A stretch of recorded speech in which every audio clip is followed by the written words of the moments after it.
And he has a growing number of fans who are apparently pleasantly surprised by Hinckley's tunes, lavishing praise, wishing him well.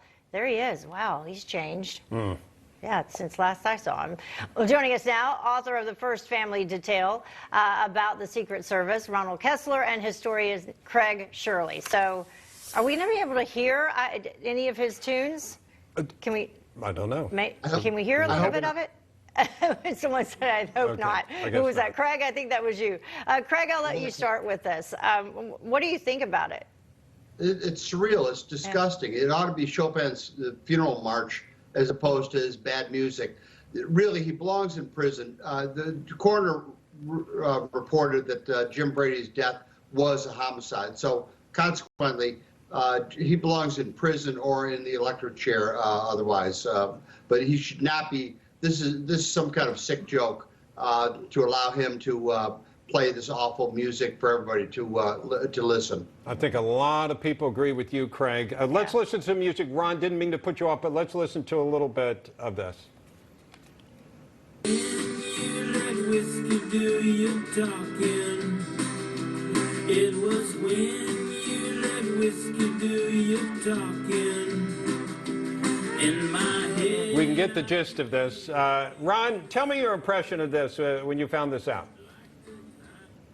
Well, first of all, after the Reagan shooting, the federal law was changed so that the standard for not guilty by reason of insanity was tightened up. The burden of proof was switched to the other side. So I think today he would be in prison, as our esteemed colleague just said. But from the Secret Service standpoint, there was a period when he was allowed home visits, which was publicized. And within the Secret Service, they still felt that he was a threat, even though a judge allowed him to go home on these visits. And so the Secret Service placed him on their threat list. He was a Category 3, which means he is a possible imminent threat. It means that agents would watch him night and day to make sure he doesn't go back to Washington. Now, apparently, all symptoms are gone. You know, when he was first convicted, he wrote a letter to the New York Times saying, "I'm Napoleon." Well, now, apparently, he doesn't think he's Napoleon anymore. The music, by the way, is rather pedestrian, as I think we all would agree. But things have changed because of that federal law. Yeah, but he's still trying to be in the spotlight. That's pretty disturbing, Craig. Yes, it is. You know, Ron was absolutely right. And the thing is, too, is that he is still considered a threat. He's still under constant Secret Service surveillance.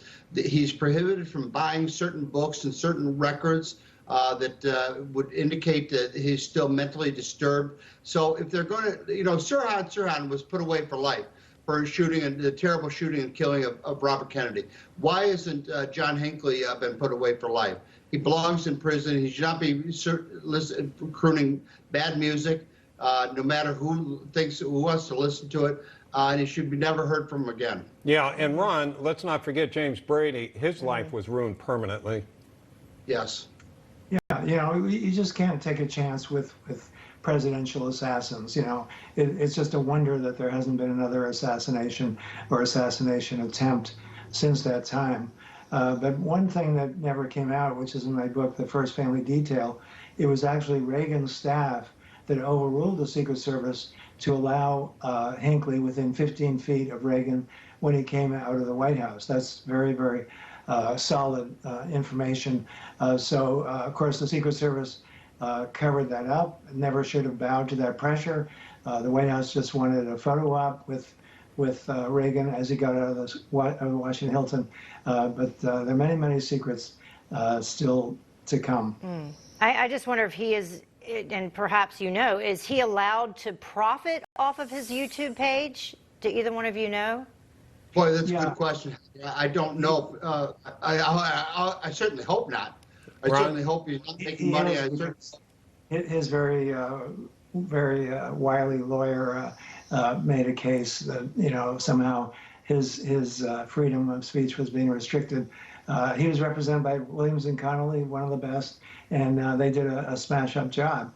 But he is. There are about half a dozen restrictions on him, so we'll see how that works out. Yeah, good. Craig, maybe you could wrap this up. Any of us that were alive then and saw this attack, and again, it ruined James Brady's life. He shot other people as well, and the attack on the president, luckily, didn't take his life.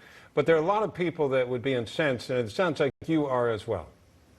Yeah, I am, and I think most people are. This guy ruined Jim Brady's life. He ruined a lot of other people's life. Tim O'Brien, Thomas Delhunty, other people he shot.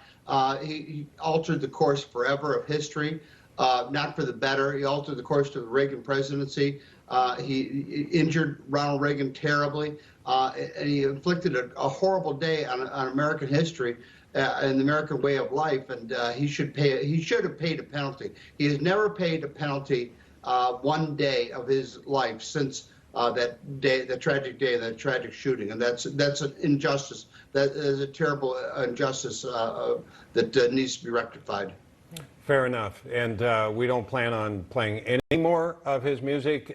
We bring this up just because it's newsworthy, as Ron Kessler discovered and presented. And we wanted to get your opinion on it, Craig, because we know you as a biographer of the former president.